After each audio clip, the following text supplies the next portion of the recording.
Before starting our today's lecture, if you have not yet subscribed my channel, then subscribe my channel now. You can share and like my channel and press the bell icon for future notifications.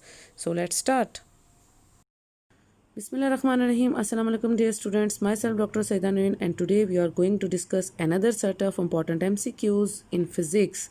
जैसा कि मैंने आपको अपने previous lecture में बताया था कि हमने यहाँ तक 84 और 85 क्वेश्चंस हमने सॉल्व किए थे इन आवर प्रीवियस लेक्चर, और वो तमाम वो क्वेश्चन है जो कि आपके इंटरमीडिएट पार्ट 1 में आपने मैट्रिकुलेशन में कहीं ना कहीं ये सारी बेसिक चीज़ें पढ़ी हुई थी।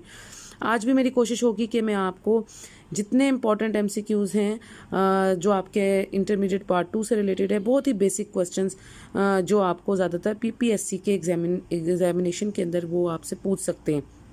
तो आप और मैं ब्रांच वाइज भी कोशिश करूँगी कि ईच एंड एवरी ब्रांच जिसके बारे में हम बात करते हैं उससे भी हम कुछ ना कुछ जो है वो MCQs निकालें हर ब्रांच से, और उसको भी डिस्कस कर लें इन डिटेल और आपको एक्सप्लेन कर दूं, ताकि अगर आपको कोई परेशानी हो उसमें तो वो भी रिमूव हो जाए, आपकी जो मिस्टेक्स हैं वो भी रिमूव हो जाए। सो सबसे पहले जो है वो क्या है, capacitance of the capacitor depends upon.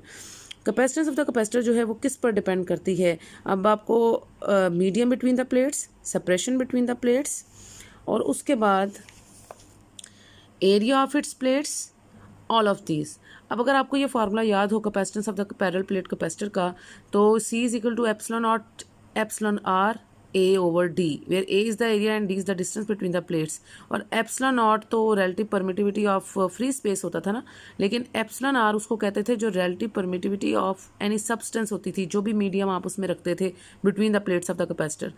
तो यहाँ से आपको नज़र आ रहा है कि ये इन सारी चीज़ों पर ही डिपेंड करता है। So it's answer will be all of these. तो ये कैपेसिटेंस का फार्मूला था और ये इसका आंसर होगा फिर ऑल ऑफ दीज, क्योंकि वो इन तमाम चीज़ों पर डिपेंड करता है, एरिया पे भी, मीडियम पे भी, डिस्टेंस पे भी। Most of the thermistors have temperature coefficient having negative values. Negative values यानी जिनको हम सेमीकंडक्टर्स कहते थे। सेमीकंडक्टर्स आपको पता है कि जब हमने ये आपने भी पढ़ा होगा कि थर्मिस्टर्स जो हैं ये वो डिवाइस होती हैं, ये वो हम यूज़ करते हैं, इलेक्ट्रॉनिक कंपोनेंट्स होते हैं जो पॉजिटिव टेम्परेचर कोफिशिएंट के भी होते हैं और नेगेटिव टेम्परेचर कोफिशिएंट के भी होते हैं। ज़्यादातर हम नेगेटिव वैल्यूज़ के थर्मिस्टर्स यूज़ करते थे, यानी जो कि सेमीकंडक्टर्स होते थे जिनका रेजिस्टेंस डिक्रीज करता था with the increase in temperature. अब क्योंकि mostly thermistors are made up of semiconductors, ठीक है, तो फिर वो थर्मिस्टर्स जिनका टेम्परेचर के इंक्रीज के साथ जिनका रेजिस्टेंस डिक्रीज करता है उनकी नेगेटिव वैल्यू होती थी। पॉजिटिव वैल्यू उन थर्मिस्टर्स की होती थी जिनको कंडक्टर्स कहते हैं, क्योंकि कंडक्टर्स का रेजिस्टेंस इंक्रीज करता है with the increase in temperature, ठीक है। तो इसलिए ज़्यादातर जो थर्मिस्टर्स हैं वो नेगेटिव वैल्यू के होते थे, यानी सेमीकंडक्टर के बने हुए होते थे। The unit of magnetic flux density, magnetic flux density कहते हैं बी को, जिसको आप मैग्नेटिक इंडक्शन के तौर पे भी पढ़ते हैं, या आप इसको मैग्नेटिक फील्ड स्ट्रेंथ या मैग्नेटिक इंटेंसिटी के तौर पे भी पढ़ते हैं। तो टेस्ला भी इसकी यूनिट होती है मैग्नेटिक फ्लक्स डेंसिटी की, और वेबर पर मीटर स्क्वायर, ठीक है, क्योंकि बी का एक रिलेशन ये भी था ना कि B is equal to phi is equal to B A and B is equal to phi by A. इस तरह से आप मैग्नेटिक फ्लक्स डेंसिटी को पढ़ते हैं। और टेस्ला उसकी अपनी जो आप अगर इसका फार्मूला पढ़ते थे मैग्नेटिक फोर्स के फार्मूला से कि B F is equal to, तो B is equal to F over I L, ठीक है। तो F is equal to I L B, और ये इस तरह से आपने ये पढ़ा हुआ है। तो यहाँ से आप इसकी जो अपनी यूनिट होती थी वो 1 टेस्ला आपको पता है Newton per ampere per metre के इक्वल होता था, ठीक है। तो ये इसकी टेस्ला में भी आप इसको डिफाइन कर सकते हैं मैग्नेटिक फ्लक्स डेंसिटी बी को, और वेबर पर मीटर स्क्वायर जो मैग्नेटिक फ्लक्स से आप उसकी निकालते थे वो भी उसकी यूनिट है। So both A and B. The direction of the induced current is always such as to oppose the cause which produces the current, and this is the statement of Lenz law। Lenz law हमेशा कहता था कि जो induced EMF या induced current होती है वो always oppose करती है उस काज को, और काज क्या होता था वहाँ पे चेंज इन मैग्नेटिक फ्लक्स। वो जो चेंज इन मैग्नेटिक फ्लक्स है उसकी वजह से EMF और करंट इंड्यूस होती थी, और ऑपोजिट डायरेक्शन में इंड्यूस होती थी to the direction of the change in magnetic flux. यानी अगर आप चेंज इन मैग्नेटिक फ्लक्स जो है वो राइट साइड पर लेकर आते थे या क्लॉकवाइज लेकर आते थे, तो जो इंड्यूस EMF और करंट होती थी वो एंटी क्लॉकवाइज इंड्यूस होती थी। And this is the statement of Lenz law, where Lenz law is another statement of law of conservation of energy। तो ये मैं साथ साथ आपको वो बातें भी बताती जा रही हूँ जो इससे रिलेटेड है कि लेंज लॉ जो है law of conservation of energy को भी होल्ड करता है, ठीक है। उसके बाद in AC circuit basic circuit elements are R resistance तो हर एसी और डीसी दोनों का सर्किट एलिमेंट होता है ना, तो रेजिस्टर तो हर एक में लगा होता है। सी जो है वो बेसिकली कैपेसिटर जो होता है वो ब्लॉक करता है एसी को और अलाउ करता है डीसी को। इंडक्टर जो है वो ब्लॉक करता है डीसी को और अलाउ करता है एसी को। लेकिन बेसिक सर्किट एलिमेंट जो है यहाँ पे वो बैटरी है आपकी।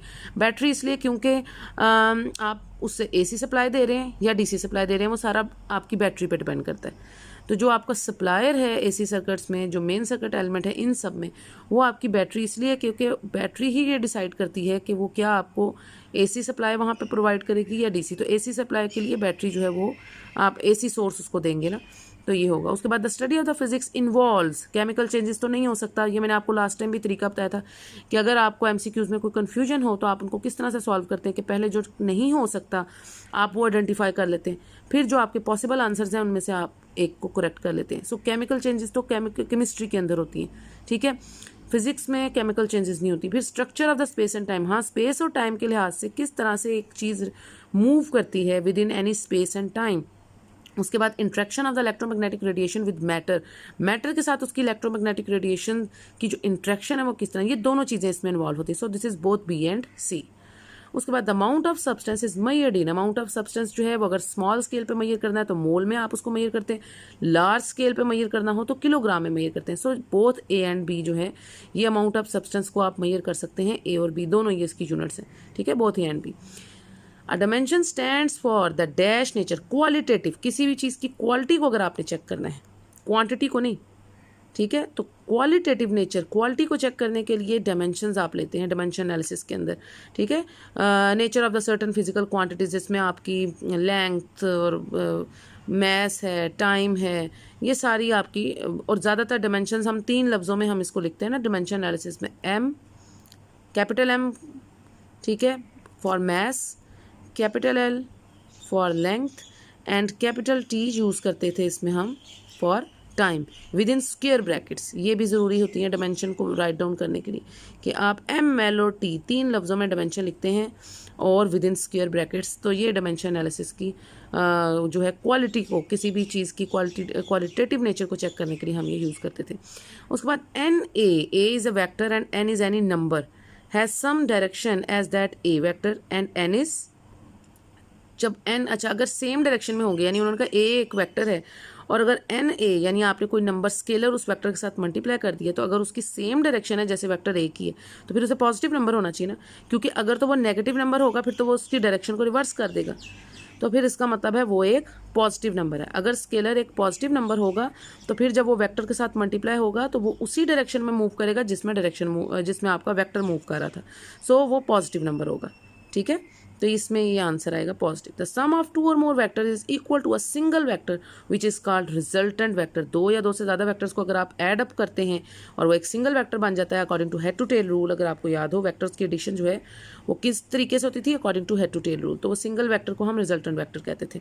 The tail end of the vector represented graphically is considered as, जब आप वेक्टर को रिप्रेजेंट करते हैं तो हमेशा इस तरह से उसके पॉइंट होते हैं, एक उसकी टेल होती है और आगे वाला हिस्सा जो उसकी डायरेक्शन को स्पेसिफाई करता है वो उसकी हेड होती है, और ये जो लाइन होती है ये लाइन उसके मैग्नीट्यूड को शो करता है, क्योंकि वेक्टर में 2 चीज़ें होती हैं, एक उसका magnitude which is represented by this line and the arrow head. जो एरो हेड होता है वो उसकी डायरेक्शन को रिप्रेजेंट करता है। तो ये जो उसका, क्योंकि आपको पता है ना वेक्टर जो है उसमें 2 चीज़ें होती हैं, यानी उसका मैग्नीट्यूड भी होता है और साथ जो एरो हेड के जरिए से आप उसकी डायरेक्शन को भी स्पेसिफाई करते हैं। अब ये वो कह रहे हैं कि जो उसका टेल एंड होता है वो उसकी इनिशियल पॉइंट को शो करेगा ना, ये उसका इनिशियल पॉइंट है और जहाँ उसकी डायरेक्शन का एंड होता है वो उसका क्या होता है, फाइनल पॉइंट। यानी ये लाइन में भी 2 पॉइंट्स है ना, ये जो एरो हेड तो डायरेक्शन शो कर रहा है ना, ये जो लाइन आपने लगाई है इसका एक इनिशियल पॉइंट है और उसका फाइनल पॉइंट। तो जो उसकी टेल है वो उसकी इनिशियल पॉइंट को शो करती है, तो यहाँ पे आप उसके इनिशियल पॉइंट आ जाएगा। The shortest distance between the 2 points directed from its initial point to the final point, कम से कम फासला, टोटल फासला हो तो उसे आप डिस्टेंस कहते हैं, लेकिन कम से कम फासला अगर आप मेजर करते हैं 2 पॉइंट्स के दरमियान में तो उसका डिस्प्लेसमेंट होता है विच is a vector quantity.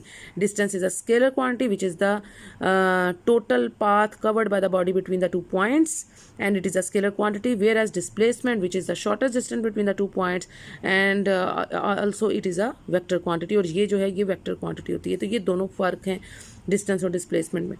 The time rate of change of displacement, displacement का जो टाइम रेट ऑफ चेंज होता है उसको आप क्या कहते हैं, velocity. Velocity is the time rate of change of displacement, whereas time rate of change of distance is speed. ठीक है, तो ये स्पीड जो है वो स्केलर, डिस्टेंस स्केलर होता है, तो time rate of change of जो डिस्टेंस होता है वो स्पीड होता है, स्पीड भी स्केलर क्वांटिटी होती है। ठीक है, whereas time rate of change of any vector that is a displacement gives you a vector in answer that is velocity which is a vector quantity. ठीक है, तो ये आपने फ़र्क जो है वो ज़हन में रखना है। उसके बाद आ गया अपना question, the term impulse is used when the force applied on a body is. जब आप फोर्स अप्लाई करते हैं बॉडी को तो इम्पल्स की टर्म क्या है? नॉट कांस्टेंट, कांस्टेंट फोर्स नहीं होती। Impulse is the force when the large force acting on a body for a very short time.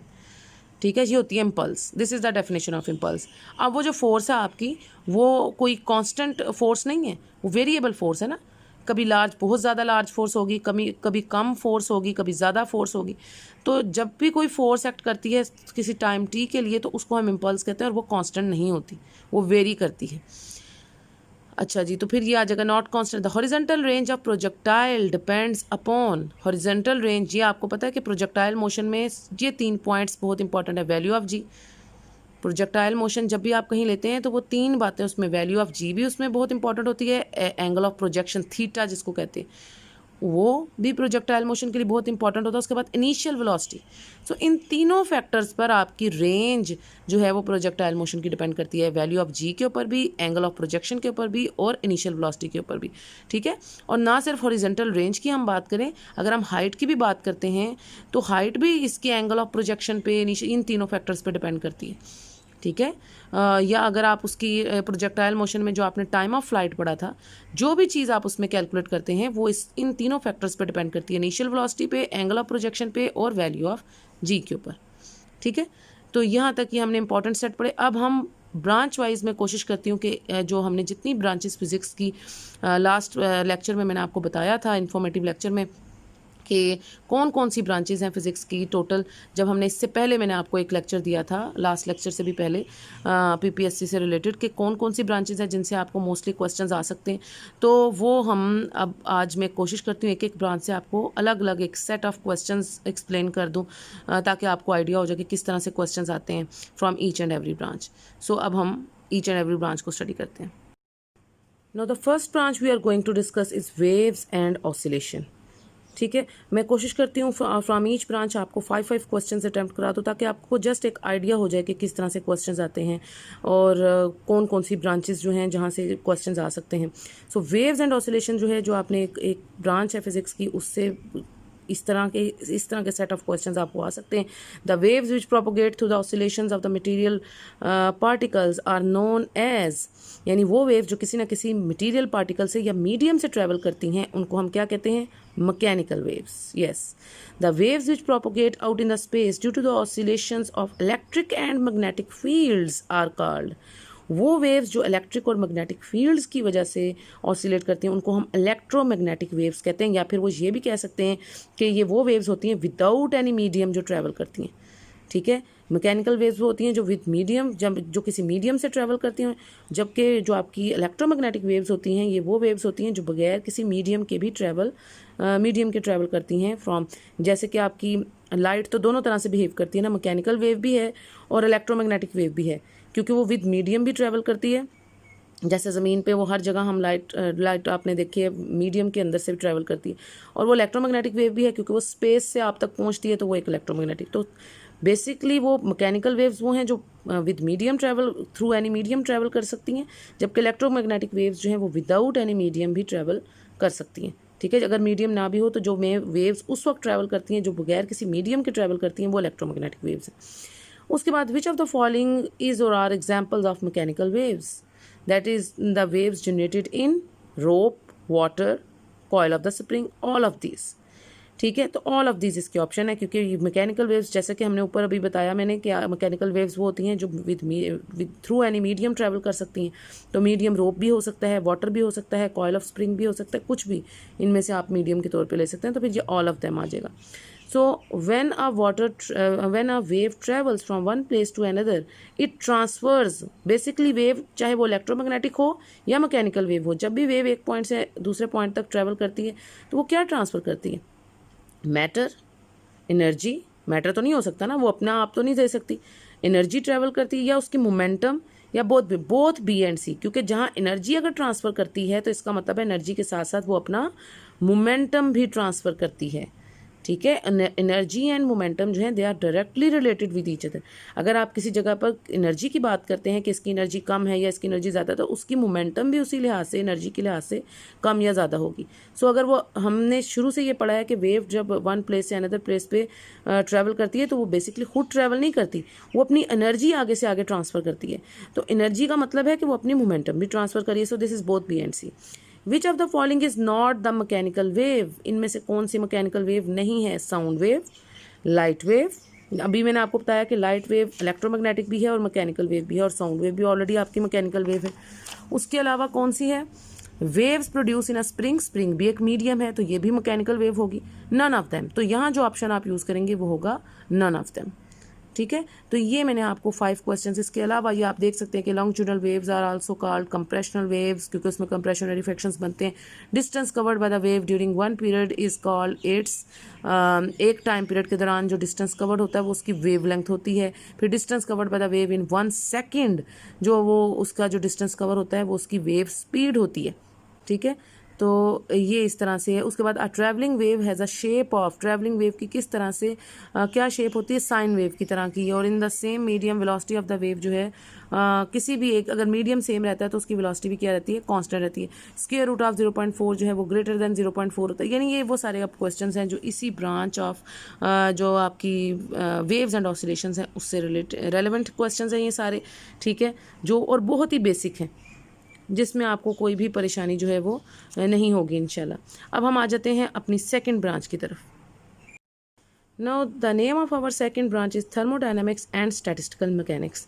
तो अब हम जो क्वेश्चंस देखेंगे वो इसी ब्रांच से रिलेटेड देखेंगे, बड़े ही बेसिक क्वेश्चंस। हॉटनेस और coldness of an object is represented in terms of temperature. आप टेम्परेचर से एक चीज़ को मैयर कर सकते हैं ना कि किसी चीज़ का टेम्परेचर ज़्यादा है या कम है। अगर ज़्यादा टेम्परेचर हो तो हम कहते हैं ये उसकी हॉटनेस को रिप्रेजेंट करता है, कम टेम्परेचर हो तो कोल्डनेस को रिप्रेजेंट करता है।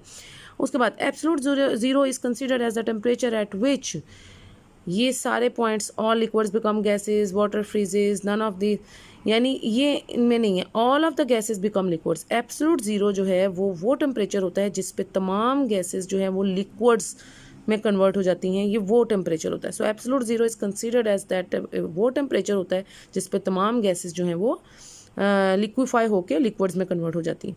उसके बाद ये इसका आंसर है। When two objects come to common temperature, the object is said to be in thermal equilibrium.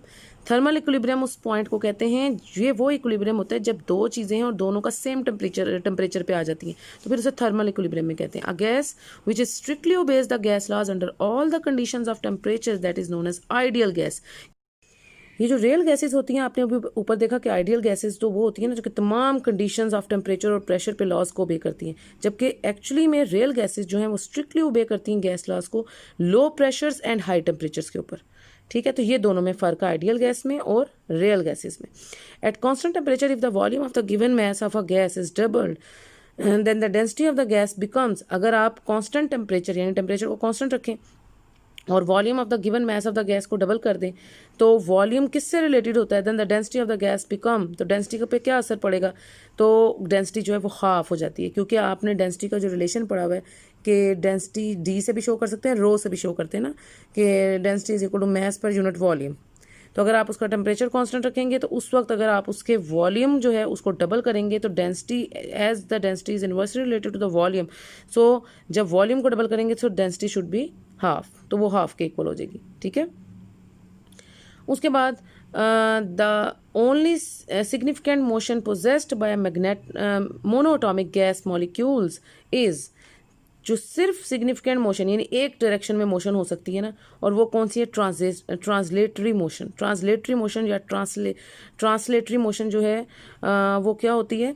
जो एक ही डायरेक्शन में होती है, यानी आगे की तरफ सीधी जो डायरेक्शन होती है। तो सिर्फ जो सिग्निफिकेंट मोशन होती है जो मोनोटॉमिक गैस मॉलिक्यूल्स उनको कहते हैं जिन, वो गैस जैसे हाइड्रोजन गैस है आपका जिसके पास एक ही एटम होता है, तो ठीक, जो मोनोटॉमिक गैस मॉलिक्यूल्स हैं उनकी जो सिग्निफिकेंट मोशन होती है वो हमेशा ट्रांसलेटरी मोशन होती है। ठीक है, इन द सेम डायरेक्शन।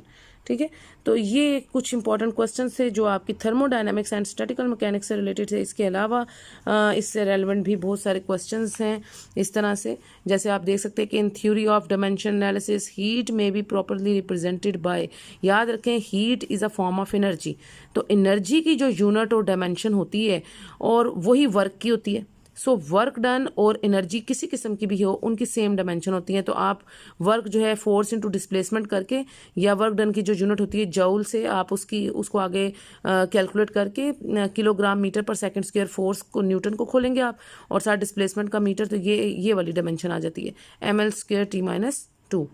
ठीक है, तो ये आपने याद रखना है बस कि हीट एनर्जी है तो एनर्जी वर्क के इक्वल होता है, तो वहाँ से आप उसकी डायमेंशन निकाल सकते हैं। The temperature scale approved in SI units is kelvin scale. Which of the following does not have the same units, किन की सेम यूनिट नहीं है, वर्क और हीट, मैंने कहा अभी एनर्जी और काइनेटिक एनर्जी, इन तीनों की तो सेम यूनिट है ना। पावर इन सब में ऑड वन है, तो पावर जो है वो अलग है इसमें। तो ये इस तरह से ये सारे क्वेश्चंस हैं, इसमें भी इंशाल्लाह आपको कोई मसला नहीं होगा। इसी ब्रांच ऑफ फिज़िक्स से जो है वो रेलेवेंट है, जो कि हीट एंड थर्मोडायनामिक्स से रिलेटेड है और मैकेनिक्स से रिलेटेड है। तो ये इसी बिल्कुल ही जनरल और सिंपल क्वेश्चंस है। हाँ जी, ये जो यूनिवर्सल गैस कांस्टेंट्स जो होते हैं ना, ये बड़े इंपॉर्टेंट होते हैं। कोई भी कांस्टेंट्स हैं उनकी वैल्यूज़ आपको याद होनी चाहिए, क्योंकि ये फिज़िक्स में कांस्टेंट्स की वैल्यूज़, ये जैसे अब जो है value of the universal gas constant जो है उसकी वैल्यू क्या है, R = 8.314 जूल पर मोल पर केल्विन, यानी कांस्टेंट्स की वैल्यूज़ आपने याद रखनी है। ठीक है, प्रीफिक्सेस को याद करना आपने, जो मेजर आपके वो होते हैं ना कि यूनिट्स को आपको पता होना चाहिए, डायमेंशंस का आपको पता होना चाहिए, प्रीफिक्सेस का पता होना चाहिए कि जी 10⁻⁹ क्या है, 10⁻16 क्या है, या 1 पीको किसके इक्वल होता है। तो ये चीज़ें बेसिक्स में आ जाती हैं, ये आपको पता होनी चाहिए। प्रीफिक्सेस की वैल्यूज़, कांस्टेंट्स की वैल्यूज़, यूनिट्स का पता होना चाहिए, डायमेंशंस का पता होना चाहिए। तो ये इस लेवल पे आपको इस तरह ये सारे क्वेश्चंस जो हैं ये आपको आप पता होंगे, आपने पढ़ाए होंगे और पढ़े तो ज़रूर यकीनन होंगे, तो फिर आप उनको ईजिली अटैम्प्ट कर सकते हैं। अब हम अपनी नेक्स्ट ब्रांच की तरफ चलते हैं। Now our next branch is electromagnetism theory. Electromagnetism theory जो है उसमें बहुत सारी ये जो हम अब क्वेश्चंस देखेंगे कि कौन कौन से क्वेश्चन इसमें आ सकते हैं। When some compass needles are placed on a cardboard along a circle with a centre at the wire, they will point in the direction of north south pole को रिप्रेजेंट करती है। कंपास नीडल्स जो हैं वो क्या बताती हैं कि जब भी कोई करंट कैरिंग वायर होता है उसके इर्द गिर्द जो मैग्नेटिक फील्ड होती है इन सर्कुलर डायरेक्शन उसको स्पेसिफाई करती हैं with its north south direction को स्पेसिफाई करके। तो ये इसका पॉसिबल आंसर है। उसके बाद in the region surrounding a current carrying wire magnetic field is set up, जो कि मैंने अभी आपको बताया कि होती है। उसके बाद the lines of force are elliptical, ये नहीं हो सकता, एलिप्टिकल जरूरी सर्कुलर पाथ में होती हैं। Direction of lines of force depend upon the direction of the current, ये हो सकता है इसमें। So this is both A and C. ठीक है, मैग्नेटिक फील्ड भी होती है और उसकी जो directions of lines of force हैं वो डायरेक्शन ऑफ द करंट के ऊपर डिपेंड करती हैं। उसके बाद अ current carrying conductor sets up its own electric field, magnetic field, ये दोनों फील्ड्स वो जनरेट करती है। न्यूक्लियर फील्ड तो नहीं ना प्रोड्यूस करती ना, ऑल ऑफ दिस हो सकता है। So this is electric and magnetic field. Electromagnetism को शो करती है ना कि जब करंट फ्लो करती है उसके इर्द गिर्द इलेक्ट्रिक फील्ड तो होती ही है चार्जेस के साथ साथ मैग्नेटिक फील्ड भी जनरेट हो जाती है। So this is both A and C. It is customary to represent a current flowing towards the reader by a symbol, जो टूवर्ड्स द रीडर होती है यानी आउट ऑफ द पेपर, उसको आप डॉट से शो करते हैं। ये कस्टमरी है, यानी एक रिवायत है कि आप डॉट से शो करते हैं जब field out of the paper हो, और जब फील्ड इनटू द पेपर होती है तो उसको आप क्रॉस से शो करते हैं। ये दो ही सिंबल्स हैं, बाकी ये पॉसिबल सिंबल्स नहीं हैं। ठीक है, सिर्फ डॉट और क्रॉस आप यूज़ करते हैं। डॉट यूज़ करते हैं आउट ऑफ द पेपर के लिए और क्रॉस यूज़ करते हैं इनटू द पेपर या अवे फ्रॉम द रीडर।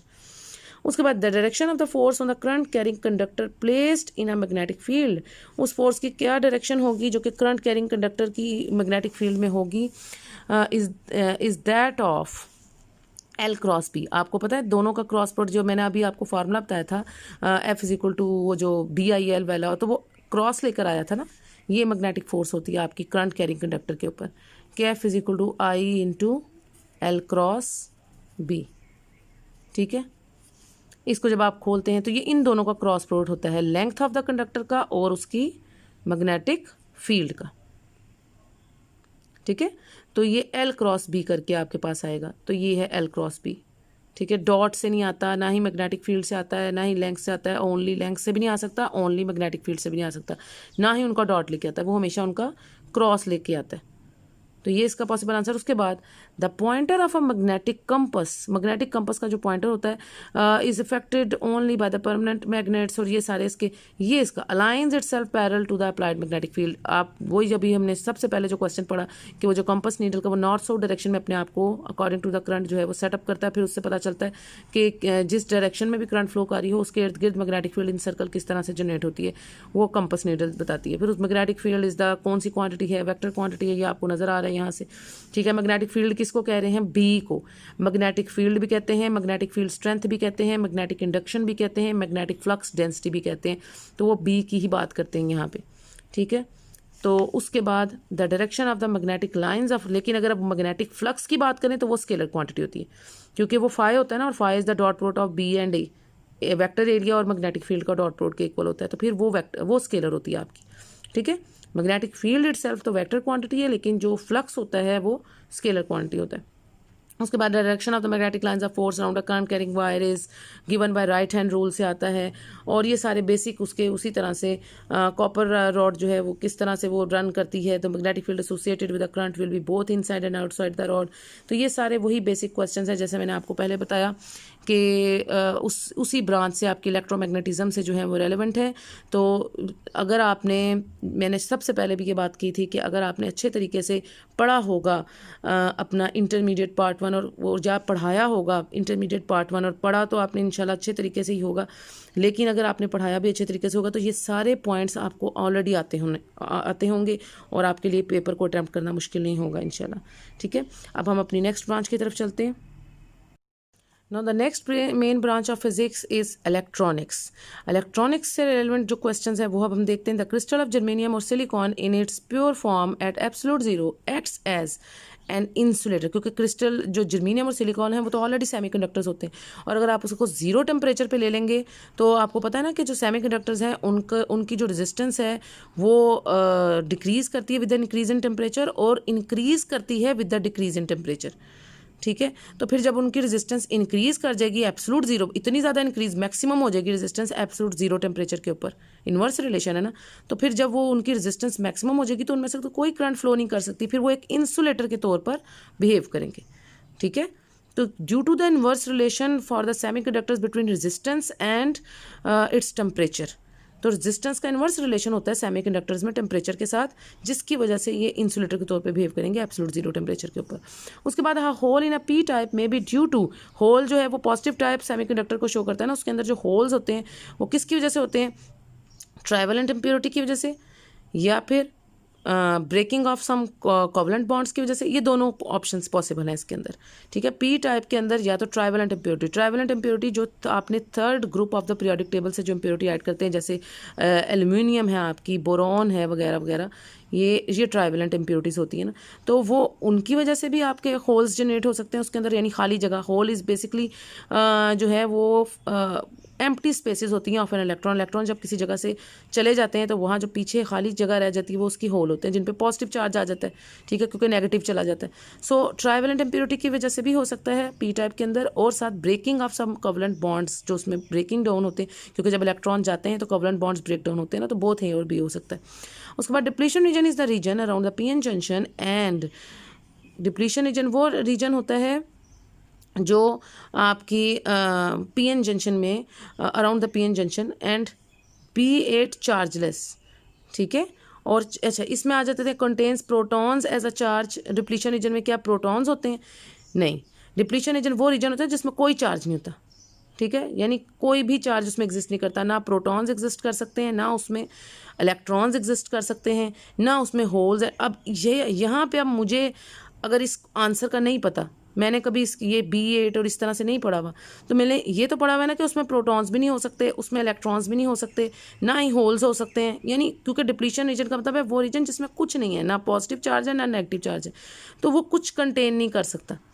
एक ही चीज़ है, एक ही पॉसिबल आंसर है और वो है ये चार्जलेस, कि वो चार्जलेस होता है, तो दैट्स वाई मैं इसको करेक्ट कंसीडर करूँगी। उसके बाद computer chips are made from silicon, आपको पता है मेमोरी जो होती है वो कंप्यूटर की वो स्टोर होती है, वो कंप्यूटर चिप्स के अंदर मदरबोर्ड के ऊपर जो आपने लगाया होता है वो मेमोरी स्टोरेज जो है वो सिलिकॉन मटेरियल वहाँ पे सेमीकंडक्टर आप यूज़ करते हैं, वो उससे बना होता है। उसके बाद silicon is one of the most commonly used semiconductor, अभी मैंने आपको बताया। Eight room temperature crystal of germanium, हाँ, और अगर ये पूछ लें कि सिलिकॉन कहाँ से ऑब्टेन होता है तो वो आपकी जो आप रेत होती है आपकी, वहाँ से आप सैंड से, ठीक है, वहाँ से आप जो है वो सिलिकॉन ऑब्टेन कर सकते हैं। ठीक है, तो वो जो सैंड है वो मेन सोर्स होता है सिलिकॉन का। Silicon is a semiconductor which is used for the storage purpose in computer chips और दूसरे डिवाइसेस में भी। At room temperature crystal of the germanium is pure form act as semiconductor. Room temperature पे germanium और silicon दोनों क्या होते हैं, सेमीकंडक्टर होते हैं। And outermost orbit represent stable configuration if it possesses, अगर स्टेबल आप मतलब वो जो आपका आउटर मोस्ट ऑर्बिट अगर वो स्टेबल है किसी भी एटम का या एलिमेंट का, तो उसमें कितने इलेक्ट्रॉन्स होने चाहिए, 8 इलेक्ट्रॉन्स, फिर वो स्टेबल होगा। ना ही डेफिशिएंसी होनी चाहिए ना एक्सेस होना चाहिए। अगर 8 इलेक्ट्रॉन से ज़्यादा इलेक्ट्रॉन्स होंगे तो भी वो अनस्टेबल होगा, अगर कम होंगे तो भी वो अनस्टेबल, क्योंकि कम होंगे तो वो लेना चाहेगा इलेक्ट्रॉन्स, रिसीव करना चाहेगा, ज़्यादा होंगे तो वो देना चाहेगा। ठीक है, तो दोनों सूरतों में अनस्टेबल होगा। तो स्टेबल वही होता है स्टेबल कॉन्फिगरेशन जिसमें आउटर मोस्ट ऑर्बिट में 8 इलेक्ट्रॉन्स होते हैं। अब P type crystal is positive type, मैंने अभी आपको बताया पी टाइप का मतलब होता है पॉजिटिव, लेकिन खुद होता वो उसका नाम पॉजिटिव टाइप इसलिए होता है क्योंकि उसमें पॉजिटिव इम्प्योरिटी ऐड की जाती है, लेकिन वो न्यूट्रल होता है एज अ होल। ठीक है, जब तक आप उसे किसी सर्किट में यूज़ नहीं करते तब तक वो as a whole neutral consider होता है। ठीक है, फिर जब आप उसमें वो जो है उसे सर्किट में लगा देते हैं तो फिर वो उसके अंदर पॉजिटिव होल्स जो है वो उनकी फ्लो की वजह से वो पी टाइप कहलाता है। ठीक है, क्योंकि आप उसमें पी टाइप इम्प्योरिटी यानी positive type impurity from the third group of periodic table डालते हैं ना, तो वैसे वो न्यूट्रल होता है जब तक बगैर किसी सर्किट में आप उसको यूज़ करते हैं। उसके बाद whenever a covalent bond breaks it creates, covalent bond जो है वो जब भी ब्रेक होता है तो इलेक्ट्रॉन होल पेयर जनरेट होते हैं। उसके बाद impurity in germanium is usually in the ratio of 1 × 10⁸ 8। Germanium में ज़्यादातर जो इम्प्योरिटी ऐड की जाती है 1 × 10⁸ वैसे नॉर्मली जो अगर 1:6 भी हो तो वो सही आंसर होता है कि वो भी रेशो सही होती है, ये 1 × 10⁸ रेशो भी सही है। उसके बाद ये आगे majority charge carriers in the P type जो है वो होल्स होते हैं, एन टाइप में इलेक्ट्रॉन्स होते हैं। ये सारे वही बेसिक चीज़ें हैं जो आपने ऑलरेडी पढ़ी होंगी। अब हम now we come up to our next branch. अच्छा, now before discussing our next branch में आपको ये भी बताना चाहूँगी कि इलेक्ट्रॉनिक्स में जो लॉजिक गेट्स होते हैं, 3 बेसिक लॉजिक गेट्स होते हैं, NOR gate, AND gate, NOT gate.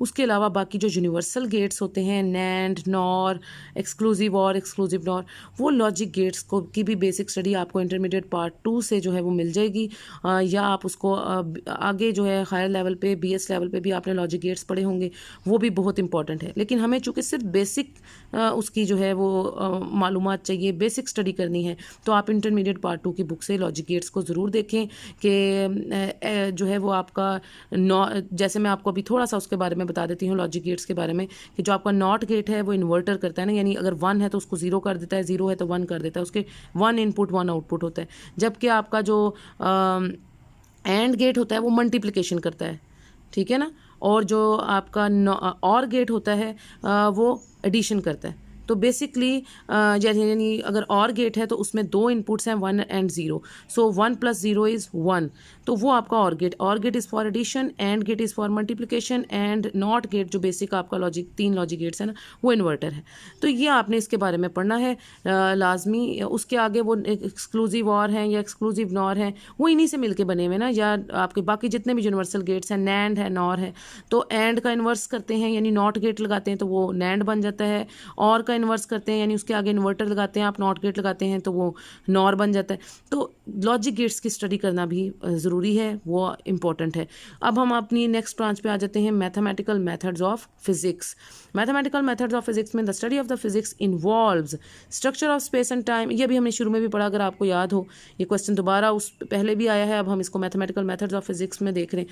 Both of them यानी बोथ कौन से, ए एंड जो है B, both A and B, both of them का मतलब है बोथ ए एंड बी की बात करें, ठीक है, क्योंकि केमिकल चेंजेस मैंने आपको कहा था ये आती हैं केमिस्ट्री के अंदर, तो ये इसका हो गया। उसके बाद physics deals with the study of अच्छा, किसकी स्टडी से? ह्यूमन बॉडी से तो बायोलॉजी डील करती है ना, फिजिक्स इसमें तो नहीं आगे, तो बोथ मैटर एंड एनर्जी, इन दोनों से। उसके बाद information from far side of the universe are gathered by, information जो बहुत दूर यूनिवर्स से आती है वो रेडियो टेलीस्कोप से गैदर की जाती है। ठीक है, ये स्पेसिफिक और स्पेशल टाइप का टेलीस्कोप होता है जो इन्फॉर्मेशन गैदरिंग के लिए यूज होता है यूनिवर्स में बहुत दूर से भी। ठीक है, astrophysics is a branch of physics which deals the study of stars and galaxies. ठीक है, बहुत ही basic questions. The mechanics which deals with objects moving with velocities approaching that of the light is called relativistic mechanics. Relativistic mechanics वो होती है जो उन चीज़ों की स्टडी के साथ डील करती है, उन ऑब्जेक्ट्स की स्टडी के साथ डील करती है जिनकी वेलोसिटी ऑफ लाइट, क्योंकि वेलोसिटी ऑफ लाइट सबसे ज़्यादा वेलोसिटी होती है, greatest velocity of all the velocities in the universe. तो वो वेलोसिटी ऑफ लाइट अगर उनकी मोशन जो है, जैसे आपके चार्ज पार्टिकल्स हैं इलेक्ट्रॉन प्रोटॉन वगैरह, उनकी मोशन जो है वो चूँकि अप्रोच कर सकती है ना उनकी, वैसे आम किसी इंसान की जो बॉडी है वो उनकी जो वेलोसिटीज़ हैं वो वेलोसिटी ऑफ लाइट को अप्रोच तो नहीं कर सकती ना, तो वो रिलेटिविस्टिक मैकेनिक्स में आ जाती हैं। ठीक है, उसके बाद particles having the mass smallest of the following, इन सब में किसका मास सबसे ज़्यादा स्मॉल है? क्वार्क। ठीक है, क्वार्क, क्योंकि वो इन क्वार्क की मदद से ये बनते हैं ना, बाकी के आपके जो, तो सबसे स्मॉल मास इनमें से किसका है? क्वार्क। न्यूट्रॉन, इलेक्ट्रॉन, प्रोटॉन, ये सब आपको पता है ना कि क्वार्क से ही बनते हैं। ठीक है, ये हमने इसकी भी बेसिक आपको इंटरमीडिएट पार्ट 2 के लास्ट चैप्टर में मिलेगी। उसके बाद है silicon can be obtain from, ये भी अभी मैंने आपको बताया कि सैंड से आप इसको ऑब्टेन कर सकते हैं। तो ये वही सारे जो हैं ये बिल्कुल जर्नल और बेसिक क्वेश्चंस हैं। The branch of physics which deals the properties of the fundamental particles is called high energy physics, जिसमें फंडामेंटल पार्टिकल्स की स्टडी आ जाती है, वो हाई एनर्जी फिजिक्स होती है। उसके बाद एरोडायनामिक्स जो है वो is a branch of hydrodynamics. ठीक है, तो ये इसमें आ जाता है एरोडायनामिक्स। उसके बाद radio telescope is use to gather information for from the, ये देखिए ना वही वाले क्वेश्चंस बार बार रेपिटेटिव आपको आ रहे हैं। तो electron is a particle whose mass is smaller than that of the proton और न्यूट्रॉन, क्योंकि प्रोटॉन न्यूट्रॉन का मास ज़्यादा होता है, इलेक्ट्रॉन का स्मॉल होता है। तो physics is a branch of physical sciences की ब्रांच है, इसलिए इसमें केमिकल चेंजेस के बारे में आप नहीं पढ़ते। तो ये सारी बिल्कुल बेसिक क्वेश्चंस हैं जो कि आपके, हाँ ये देखें, अब ये यूनिट्स की बात जो मैंने आपको की थी, फार्मूलाज की बात मैंने आपको की थी कि फिजिकल क्वांटिटीज़ कौन सी होती हैं, डेंसिटी का फार्मूला आपको मास पर यूनिट वॉल्यूम पता होना चाहिए। फिर जो है the system international is made up of dash types of units. ठीक है, 3 तरह के सेट ऑफ यूनिट्स बनाए थे ना उन्होंने, एक आपकी जो एक बेसिक सेट था, एक डिराइव्ड यूनिट्स का सेट था, और तीसरा जो है वो जिसमें जो ना बेसिक में आता था ना डिराइव्ड में था, वो सप्लीमेंट्री का आता था। तो ये इसके बाद ये प्रीफिक्सेस और ये बेस, ये कि डेसी, ये डेका जो है वो किसको शो करता है? Deci and mega. ठीक है, ये सारे वो प्रीफिक्सेस हैं। ये 1 किलोमीटर स्क्वायर का मतलब होता है कि किलो के ऊपर भी स्क्वायर होता है ना, so this is 1 × 10⁶ metre square, ये वाला इसका आंसर होगा। तो ये पास्कल किसकी यूनिट है? प्रेशर की। तो ये सारी वो जो मैंने आपको बताए थे, radian and steradian are named as supplementary units. तो ये वो बेसिक चीज़ें हैं, यूनिट्स, डायमेंशंस, उनकी प्रीफिक्सेस क्या हैं, और ये सारी चीज़ें मैंने आपको जो बेसिक्स में बताई थी, उनको फार्मूलाज किसके इक्वल होते हैं, तो ये मैंने आपको बताया था कि ये आपने लाजमी देखने हैं। ठीक है, इनसे ये पूछ सकते हैं वो क्वेश्चन आपसे। अब हम अपनी नेक्स्ट ब्रांच की तरफ आते हैं। Now our next branch is nuclear physics. Nuclear physics में सबसे पहले all atomic weights are whole number that might be integral multiples of the atomic weight of the hydrogen and that all the elements might be built up of hydrogen. This hypothesis was suggested by, किसने बताया था? ये proud ने बताया था। ठीक है, proud जो है उसने न्यूक्लियर फिजिक्स की बेसिक आपको सबसे पहले ये जो डेफिनेशन है वो दी थी। उसके बाद the different isotopes of the element have the same atomic number and arrangement of the extra nuclear electrons and consequently their spectra have some general structures that are distinguished from one another by their different atomic masses, क्योंकि उनके atomic number same होते हैं isotopes के, उनके atomic masses different होते हैं। whole number rule, ये भी किसने आपको was formulated by एस्टन एक साइंटिस्ट था जिसने आपको होल नंबर रूल दिया था। ठीक है, न्यूक्लियर फिजिक्स में। उसके बाद the fact the atomic masses of the isotopes of the element are close to the whole number is called, उसको आप ये जो भी ऊपर उन्होंने बात की जो एस्टन ने आपको दी है वो होल नंबर रूल कहलाता है। उसके बाद the electron kinetic energy that corresponds to the momentum of 1.1 × 10⁻² kilogram metre per second is, जो काइनेटिक एनर्जी होती है जो जिसकी ये मोमेंटम होती है वो कितनी है? 21 मेगा इलेक्ट्रॉन वोल्ट। क्या काइनेटिक एनर्जी होगी इस मोमेंटम के साथ वो आप कैलकुलेट कर सकते हैं, ये आपका मोमेंटम का फॉर्मूला है। P = mv और दूसरा आपने फार्मूला एनर्जी का जो पढ़ा हुआ है, E is equal to P C, ठीक है। तो आप इधर से कैलकुलेट कर सकते हैं मोमेंटम की वैल्यू डाल के, ये जो मोमेंटम उन्होंने आपको दी हुई है उस मोमेंटम को multiply by speed of light, क्योंकि यहाँ हम चार्ज पार्टिकल्स की बात कर रहे हैं ना, इलेक्ट्रॉन की बात कर रहे हैं, तो उसमें स्पीड ऑफ लाइट लगेगी 3 × 10⁸। जब आप इन दोनों को मल्टीप्लाई करेंगे तो आपके पास यही आंसर आ जाएगा almost, which is 21 mega electron volt. फिर आप उसको मेगा की फॉर्म में करेंगे, पहले तो एनर्जी जौल में आएगी ना, जौल को फिर आप इलेक्ट्रॉन वोल्ट में कन्वर्ट करेंगे, तो फिर आपके पास ऑलमोस्ट ये आंसर आएगा 21 मेगा इलेक्ट्रॉन वोल्ट, ये सारी कन्वर्जन करके। The electrons emitted during beta decay having energies of only, जो इलेक्ट्रॉन्स इमिट होते हैं बीटा डिके के दौरान उनकी एनर्जीज तकरीबन 2 या 3 मेगा इलेक्ट्रॉन वोल्ट की होती हैं। उसके बाद for a proton with a momentum of 1.1 × 10⁻⁻20 kilogram metre per second the energy is, ये जो उसका जब temperature very much less than उसका रेस्ट मैस एनर्जी से होता है, तो उस वक्त उसकी जो मोमेंटम होती है वो किस तरह होती है, 0.23 मेगा इलेक्ट्रॉन वोल्ट। ये वो बेसिक, ये हाई लेवल क्वेश्चंस हैं, लेकिन ये आपकी न्यूक्लियर फिजिक्स की बहुत बेसिक्स हैं, ठीक है। तो ये चीज़ें, ये सारी इसी तरह से इलेक्ट्रॉन और प्रोटॉन से रिलेटेड जो है वो आपसे इस तरह से पूछ सकते हैं कि 1 क्यूरी जो है वो किसके इक्वल है, 1 क्यूरी 3.7 × 10⁻10 डिसइंटीग्रेशंस पर सेकेंड। इस तरह से ये बेसिक क्वेश्चंस हैं। उसके बाद dash kinds of neutron involve in beta decay, 2 kinds of neutron involve होते हैं बीटा डिके में। ये सारे जो हैं ये क्वेश्चन आपकी न्यूक्लियर फिजिक्स से रिलेटेड हैं, ठीक है। The photons emitted by nuclear range in energy up to several mega electron volts are traditionally called gamma rays कहते हैं उनको। वो जो फोटोन होते हैं वो किसके फोटोन होते हैं, गैमा रेज के फोटोन होते हैं, ठीक है, जिनकी एनर्जी बहुत ज़्यादा होती है, up to several mega electron volts. तो ये आपके इस तरह से ये क्वेश्चंस हैं जनरल जो आपकी न्यूक्लियर फिजिक्स से रेलिवेंट है। Now we will come up to our next branch of physics. Now before moving on to our next branch of physics, that is atomic and molecular physics, उससे पहले मैं आपको ये बता दूँ कि न्यूक्लियर फिजिक्स में फिजन प्रोसेस, फ्यूजन प्रोसेस, वो सारे उनसे रेलिवेंट जितने क्वेश्चंस हैं उनमें जो कॉन्स्टेंट्स की वैल्यूज़ आई हुई हैं वो बहुत इंपॉर्टेंट है। उनको आपने अच्छे तरीके से जो है वो आप अगर उनकी बेसिक्स देखना चाहते हैं तो इंटरमीडिएट पार्ट 2 की बुक से आप उसको देख सकते हैं। फिजन प्रोसेस क्या होता है कि डिसइंटीग्रेशंस होती हैं उसके अंदर, ठीक है। फिजन का मतलब ही होता है डिसइंटीग्रेट करना, फ्यूजन का मतलब 2 और मोर पार्टिकल्स जो है वो कंबाइन करके एक फ्यूजन, कितने टेम्परेचर पे होते हैं, कितनी एनर्जी पे जो है वो होते हैं और वो क्या, तो वो आप उसकी बेसिक्स वहाँ से देख सकते हैं फिजन एंड फ्यूजन प्रोसेस की, वो भी न्यूक्लियर फिजिक्स से ही रिलेटेड होती हैं। उसके बाद जो आपको मैं कॉन्स्टेंट्स कह रही हूँ वहाँ पे कॉन्स्टेंट्स के जैसे आपका mass of electron, mass of proton, charge of electron, charge of proton, जो आपका न्यूट्रॉन का मैस क्या है, ये बेसिक्स हैं, ठीक है। तो वो आपने अच्छे तरीके से उनकी जो वैल्यूज़ हैं वो आपको इंटरमीडिएट पार्ट 2 की बुक में मिल जाएंगी लास्ट चैप्टर्स में, ठीक है। अब हम आ जाते हैं अपने atomic and molecular physics. Atomic and molecular physics में the value of Rydberg's constant, ये जो है ये क्या है, 1.0974 × 10⁻7 पर मीटर। अब इसमें से tick the series which lies in the infrared region में कौन सी होती है, fund series, Brackett series, Paschen series. ये तीनों वो सीरीज हैं, आखिरी 3 सीरीज होती थी, क्योंकि सबसे पहले आपको पता ना उससे पहले वो लेमन सीरीज आती थी, बाल्मर सीरीज आती थी। उसके बाद ये जो तीनों सीरीज हैं ये सारी फंड आपकी इंफ्रारेड रीजन में आती थी, ठीक है। उसके बाद in the general formula of the spectral series if we put P is equal to 2 we get the formula for the Balmer series, क्योंकि जब आप P इज इक्वल टू 1 डालते थे तब वो लेमन सीरीज आता था, P इज इक्वल टू 2 के लिए Balmer series P is equal to 3 जो है उसमें बाल्मर सीरीज के बाद फिर आपके पास पास्टन सीरीज, फिर ब्रैकेट सीरीज, फिर फंड सीरीज आती थी।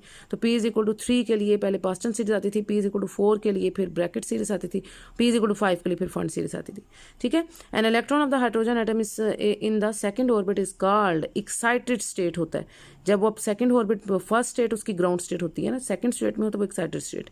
द कोई भी अदर देन ग्राउंड स्टेट जो भी स्टेट होती है वो सारी एक्साइटेड स्टेट्स होती हैं। The first series which was identified by the spectrum of the hydrogen is called, पहली सीरीज जो आपकी आइडेंटिफाई हुई थी वो कौन सी थी, बाल्मर। अच्छा, आइडेंटिफाई सबसे पहले बाल्मर सीरीज हुई थी, लेकिन रखते हैं हम सबसे पहले लेमन सीरीज को। इसमें आपने कंफ्यूज नहीं होना, इसलिए क्योंकि आइडेंटिफाई बाल्मर सीरीज इसलिए हुई थी क्योंकि ये आपकी विजिबल रीजन में थी, इसलिए ये सबसे पहले आइडेंटिफाई हुई थी। लेमन सीरीज अल्ट्रावायलेट रीजन में थी, वो दूसरे नंबर पर आती है। लेकिन हम जब इसको रखने की तरतीब में आते हैं तो सबसे पहले अल्ट्रावायलेट से शुरू करते हैं कि लेमन सीरीज अल्ट्रावायलेट रीजन में, उसके बाद आती है बाल्मर सीरीज जो कि विजिबल रीजन में, उसके बाद फिर ये तीनों सीरीज आती थी आपकी Brackett series, past and series, front series, क्योंकि ये इंफ्रारेड रीजन में होती है, infrared and far infrared regions में, ठीक है। आइडेंटिफाई सबसे पहले बाल्मर सीरीज हुई थी, लेकिन रखा सबसे पहले तरतीब में लेमन सीरीज को जाता है। उसके बाद बाल्मर सीरीज वाज आइडेंटिफाइड, किस सन में आइडेंटिफाई हुई थी? 1885 में। तो ये बहुत जो है जनरल क्वेश्चंस हैं, ये सारे आपको मिल जाएंगे इंटरमीडिएट पार्ट 2 के लास्ट चैप्टर्स में, तो आप इसको वहाँ से देख सकते हैं, ठीक है। अब हम अपने नेक्स्ट ब्रांच की तरफ आते हैं। Now we are going to study another very important and wide branch of physics, and that is current electricity. Current electricity में भी most practical applications of the electricity involve charges in motion. ठीक है, बड़ी ही basic सी बात है ये। The current that flows through the coil of a motor causes its shaft to rotate. जब current flow करती है तो उसकी शाफ्ट रोटेट करती है। ऐसा ही unit of the current describes the flow of the charge at the rate of 1 coulomb per second. Flow of charge किस तरह से, यानी करंट होती है ना, electric current I is equal to rate of flow of charge, ठीक है। और वो होती है अगर ये 1 कूलम हो चार्ज और time 1 second, so this is rate of flow of charge, यानी 1 कूलम पर सेकेंड को रिप्रेजेंट करता है। उसके बाद इसमें आप अच्छा बी भी ऑप्शन हो सकती है 1 कूलम पर सेकेंड। तो उसके बाद ये वाली भी ऑप्शन हो सकती है 6.25 इंटू 10⁻18 इलेक्ट्रॉन्स पर सेकंड, इसलिए क्योंकि अगर आप 1 कूलम चार्ज नहीं ले रहे क्यू को, अगर आप उसके नंबर ऑफ चार्जेस जो है वो 6.25 इंटू 10⁻18 इलेक्ट्रॉन्स ले रहे हैं, तो फिर ये डी ऑप्शन भी इसमें पॉसिबल है। So this the answer will be both B and D, ठीक है। तो बोथ बी एंड डी जो है वो इसका आंसर होगा। उसके बाद in case of metallic conductors the charge carriers are electrons, ठीक है। मेटेलिक कंडक्टर्स जो भी होते हैं उनमें फ्री इलेक्ट्रॉन्स होते हैं ना, तो वहाँ पे चार्ज कैरियर्स इलेक्ट्रॉन्स होते हैं। The charge carriers in any electrolyte, electrolyte के अंदर पॉजिटिव आयंस होते हैं और नेगेटिव आयंस होते हैं, तो this is both A and B, positive ions and negative ions. In gases the charge carriers are, gases के अंदर जो चार्ज कैरियर्स हैं वो कौन से होते हैं आपके? ये भी both A and B. A and B में क्या है? इलेक्ट्रॉन्स और पॉजिटिव आयंस, ठीक है।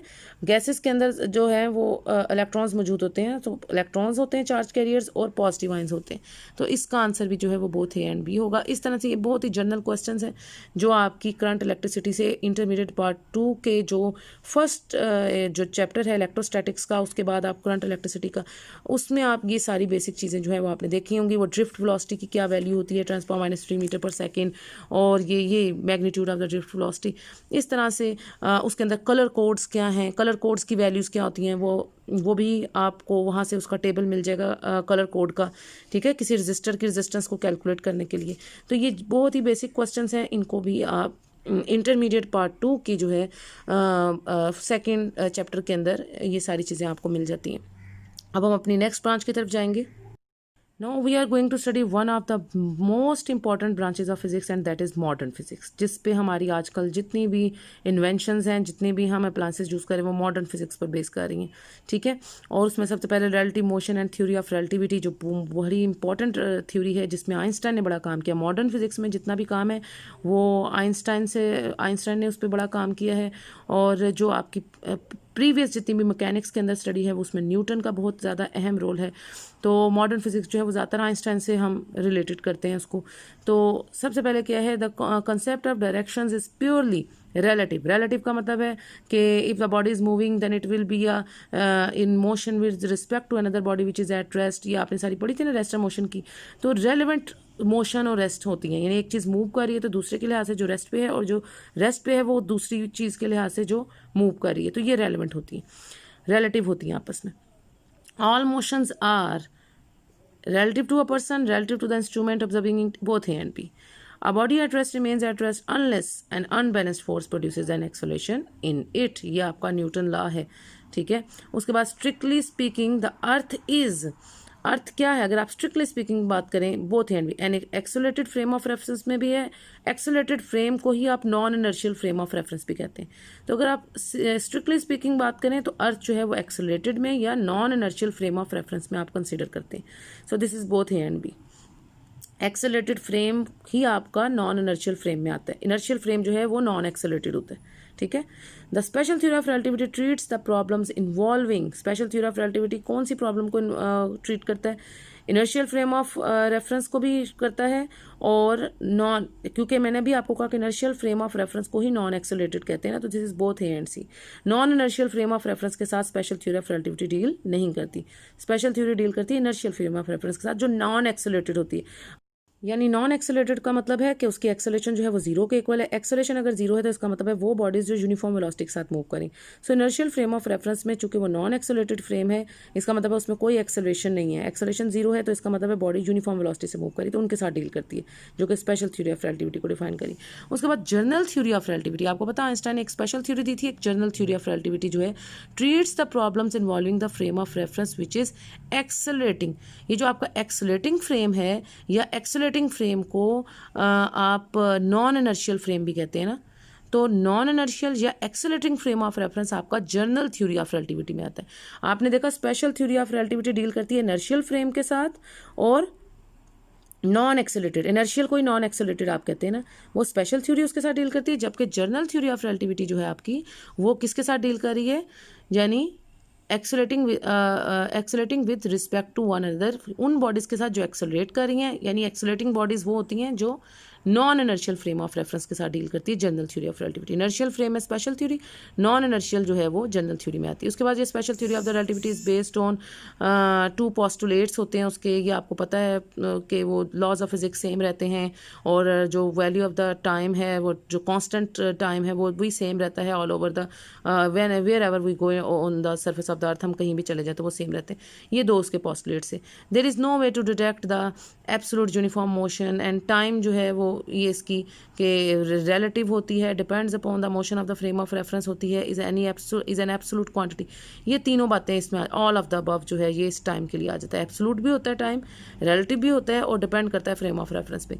अब ये सारी उसके बाद ये प्रैक्टिकल सिंबल और ये बड़े ही बेसिक क्वेश्चंस हैं मॉडर्न फिजिक्स के, ये भी आपको इंटरमीडिएट पार्ट 2 में जो है वो मिल जाएंगे। आप इसको वहाँ पे भी स्टडी कर सकते हैं। इसमें कॉम्पटन्स इफेक्ट भी आ जाता है, फोटो इलेक्ट्रिक इफेक्ट भी आ जाता है मॉडर्न फिजिक्स में, पेयर प्रोडक्शन का प्रोसेस भी आ जाता है। तो ये बड़े ह्यूज टॉपिक है मॉडर्न फिजिक्स का, जिसमें आपने वो जो P is equal to HF जो है ये फ्रिक्वेंसी जो है वो मोमेंटम जो है वो directly proportion to the frequency, जिसमें प्लैंक्स कांस्टेंट आता है वो प्लैंक्स की जम्पशन आ जाती है। तो ये सारी बेसिक चीज़ें हैं जो आप वहाँ से स्टडी कर सकते हैं इन डिटेल। अब हम अपनी नेक्स्ट ब्रांच की तरफ चलते हैं। Now, this is our next and very last branch of physics which we are going to discuss today, and that is fluid dynamics. ठीक है, अब हमारी ये ब्रांच जो है इसी पे हम अपना आज एंड करेंगे। आई होप मैंने सारी ब्रांचेस आपको अच्छे से एक्सप्लेन कर दी हैं, तो इसके भी कुछ क्वेश्चंस देख लेते हैं। The property of the fluids due to which they resist their own flow is called, जिसकी वजह से वो अपनी उसको करती है, यानी क्या ऐसी चीज़ है किसी भी एक फ्लूइड में, कौन सी ऐसी चीज़ होती है जो उसको रेजिस्टेंस पे मजबूर कर देती है, उसकी विस्कोसिटी होती है। ठीक है, और उस विस्कोसिटी की वजह से जितनी ज़्यादा विस्कोसिटी होगी उसकी उतनी ज़्यादा उस पर ड्रैग फोर्स एक्ट करती है ना। तो विस्कोसिटी वो प्रॉपर्टी है फ्लूइड की जिसकी वजह से वो उस पर रेजिस्टेंस ज़्यादा एक्ट करती है। The resistance offered by the fluid to a solid moving inside it is called drag force. वो जो रेजिस्टेंस ऑफर होती है वो ड्रैग फोर्स कहलाती है। The body passing through the viscous medium is affected by, जो विस्कस मीडियम से body pass करती है वो टू फोर्सेस जो है उसके, एक उसका वेट होता है और ऊपर जो है वो उसकी ड्रैग फोर्स होती है। ठीक है, तो ये वेट एंड ड्रैग फोर्स जो है वो दोनों आपस में ऑपोजिट एक्ट कर रहे होते हैं ना, तो टू फोर्सेस के अंडर वो मूव करते हैं।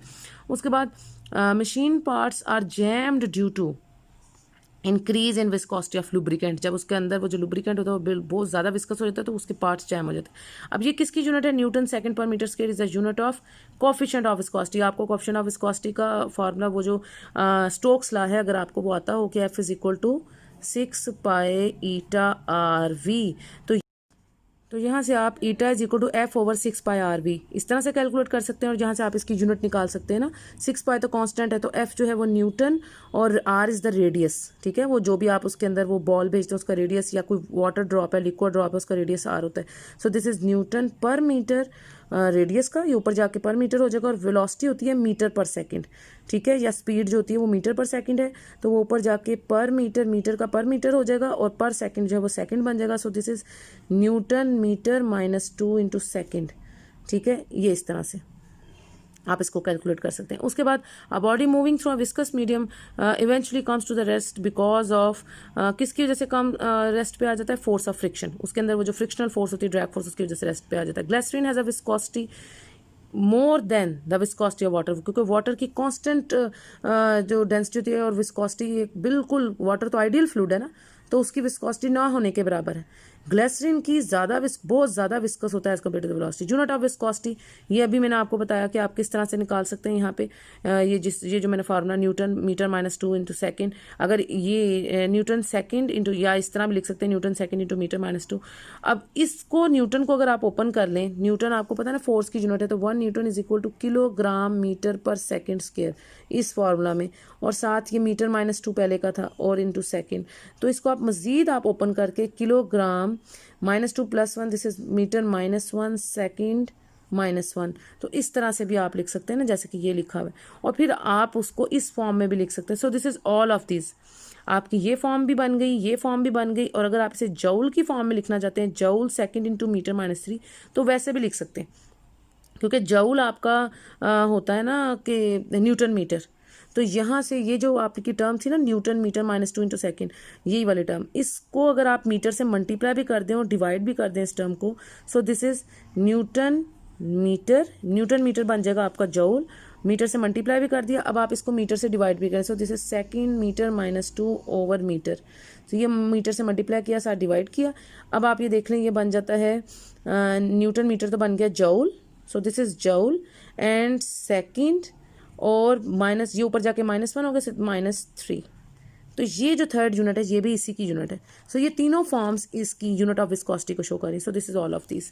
तो इसी तरह के ये बहुत ही जर्नल और बेसिक क्वेश्चंस हैं। Density of the fluid is defined as its mass per unit volume. Fluid friction is smaller than the friction between the two solid. Solid के दरमियान में जो फ्लूइड फ्रिक्शन की जो ड्रैग फोर्स है वो कम होती है, स्मॉलर होती है, ठीक है। तो ये अब सारी viscosity of water is dash that of air but dash that of the plasma. Water की विस्कोसिटी एयर से तो ज़्यादा है ना, एयर तो गैस है ना, तो वाटर इज अ लिक्विड, तो उसकी विस्कोसिटी एयर से ज़्यादा है, क्योंकि जिसकी डेंसिटी ज़्यादा है उसकी विस्कोसिटी भी ज़्यादा है, जिसकी डेंसिटी कम है उसकी विस्कोसिटी भी कम है। एयर की डेंसिटी कम है as compare to the water, so air की विस्कोसिटी भी कम है। So but dash that of plasma, plasma से लेस है वाटर की विस्कोसिटी, ठीक है। आपको पता है plasma another branch of physics है, बड़ी ह्यूज ब्रांच ऑफ फिजिक्स है, जो which deals with the study of the charged particles, जो कि लिक्विड फॉर्म में भी हो सकती है। प्लाज्मा जो है वो मैटर है ना, वो लिक्विड फॉर्म में भी हो सकता है, गैसेस फॉर्म में भी हो सकता है, सॉलिड फॉर्म में भी, और चार्ज पार्टिकल्स बेसिकली उसके अंदर होते हैं। तो ये उसके मुकाबले में वाटर की विस्कोसिटी जो है वो कम है, लेकिन एयर के मुकाबले में ज़्यादा है। तो ये इसका पॉसिबल, इस तरह से ये स्टोक्स लॉ वगैरह ये बहुत ही जनरल क्वेश्चंस हैं। ये वो हैं जो आपकी इंटरमीडिएट पार्ट 1 का चैप्टर नंबर 6 है। आपने अगर इन सारे जनरल क्वेश्चंस को देखना है तो आप वहाँ से इसको ईजिली स्टडी कर सकते हैं। तो ये that's all for today students. I hope आपने ये सारी बातें अच्छे से अंडरस्टैंड कर लेंगे जो मैं आपको समझाने की कोशिश कर रही थी। मैंने आज एक फुल फ्लेज लेक्चर आपको दिया है, जिसमें अगर आप एग्जामिनेशन के लिए प्रिपेयर कर रहे हैं और अभी तक आपने काफ़ी ब्रांचेस छोड़ दिए हैं, तो मैंने कोशिश किया कि ईच एंड एवरी ब्रांच से आपको बेसिक कंसेप्ट हो जाए कि किस तरह से आपने उसको स्टडी करना है, किस तरह से चीज़ों को लेके चलना है। तो फिर भी अगर आपको कोई मसला हो, कोई परेशानी हो, तो आप मुझे कमेंट कर सकते हैं in the comment section. I wish you all a very best of luck for your future examination, and I hope that today's lecture will help you a lot whether you are preparing for PPSC or GATE subject examination in physics. Good luck until the next lecture. अपना बहुत सा ख्याल रखें, दुआ में याद रखें। Take care, अल्लाह हाफिज़।